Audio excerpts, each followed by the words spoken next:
Good morning. आज का हमारा टॉपिक है राजसमंद जिले की मुख्य जानकारी, जो कि हमारे राजस्थान की प्रतियोगिता परीक्षाओं के लिए महत्वपूर्ण फैक्ट आपके सामने लेके आया हूँ। तो अब हम चर्चा करेंगे कि मोलेला मिट्टी के खिलौने और बर्तन बनते हैं, जो मोरेला गांव में जो टेराकोटा नाम से कला के लिए प्रसिद्ध हैं, जो राजस्थान में ही नहीं भारत में एक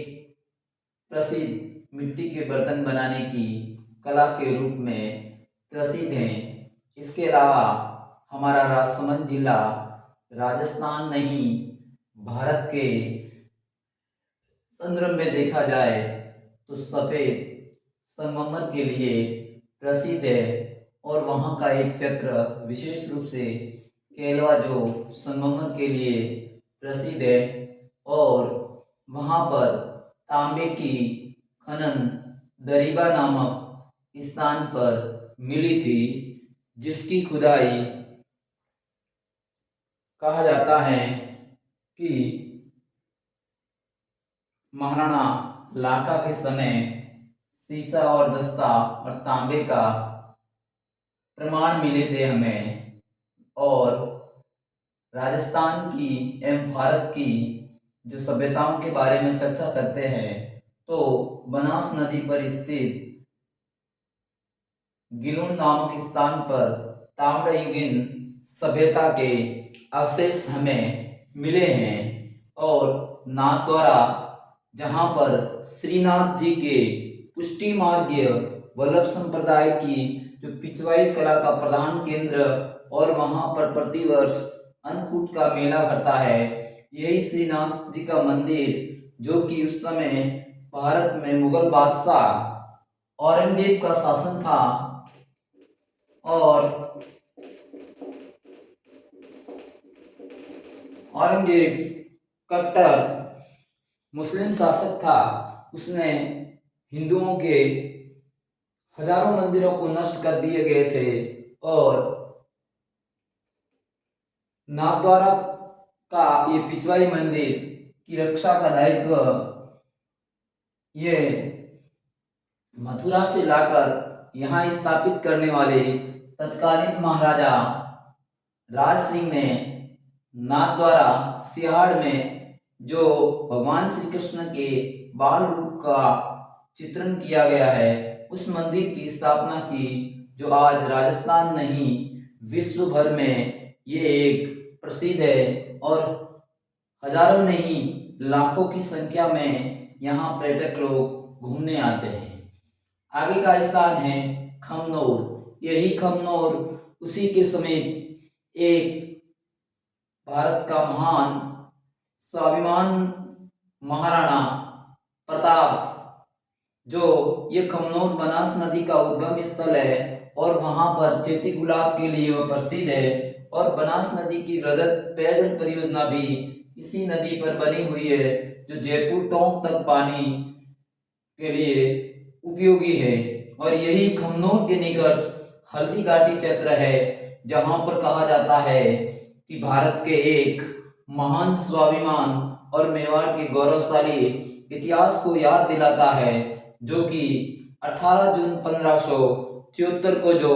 हल्दी घाटी का जो युद्ध हुआ था, जो मुगल सेनापति मान सिंह और अन्य सेना नायकों के मध्य यह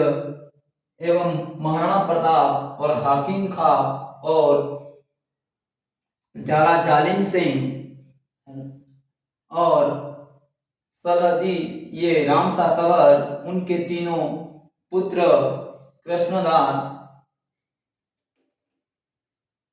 बहुत सारे अपने राजस्थान की राजपूताना के सेनानायकों के मध्य ये युद्ध हुआ, और कहा जाता है कि इस युद्ध में निर्णायक रूप से जो अकबर का उद्देश्य था उसमें वह सफल नहीं हुआ, अर्थात अकबर की इसमें हार हुई, और महाराणा प्रताप को अपने बस में या अधीन नहीं कर सका। और इस युद्ध को राजस्थान के एक महान इतिहासकार कर्नल जेम्स टॉड ने इसे मेवाड़ की थर्मोपली के नाम से पुकारा है। और अबुल फजल मुगल दरबार अकबर के समय का विद्वान एवं साहित्यकार, जिसने इसे हल्दी घाटी की युद्ध को खमनोर का युद्ध कहा है। और इसके कुछ दूरी पर ही कहा जाता है कि वहां से महाराणा प्रताप सकुशल अपने झालामान और झालाविदा उनका मुकुट धारण कर देते हैं, घायल होते हैं उसी स्थिति में। और बलीचा के निकट कहा जाता है कि चेतक नाला कूदने के दौरान वहां उसकी घायल हो गया था और वहीं पर देहांत हो गया था। तो बलीचा नामक स्थान पर चेतक का स्मारक स्थित है। और हल्दी घाटी के युद्ध को इतिहासकार बदायूनी ने, जो मुगल दरबार अकबर के समय था, उसने हल्दी घाटी के युद्ध को गोगुंदा का युद्ध कहा है। और हमारे राजस्थान के एक इतिहासकार दशरथ शर्मा के अनुसार इस युद्ध की तिथि 21 जून बताई गई है। तो कई बार एग्जाम में आ सकता है कि दशरथ शर्मा के अनुसार हल्दी घाटी की युद्ध की तिथि कौन सी है, तो 21 जून है। और वैसे ये अमूमन 18 जून 1574 मिलती है। तो मैंने आपको राजसमंद जिले की कुछ मुख्य जानकारी बताई, और इससे अगला वीडियो राजसमंद की कुछ और जानकारी है मैं आपके सम्मुख लेके आऊंगा, जो आने वाले एग्जाम के लिए महत्वपूर्ण। तो प्लीज आप ज़्यादा से ज़्यादा श्री उमेद स्टडी पॉइंट को शेयर करें एंड सब्सक्राइब करें और देखें। और मैं आपको वादा दिलाता हूं कि आने वाले हर एग्ज़ाम के लिए कुछ न कुछ प्रश्न जो एग्ज़ाम में आते, मैं उन्हीं को फोकस करते हुए आपके लिए मैं लेके आता हूं। और इसी आशा और सहयोग के साथ जय हिंद, जय भारत।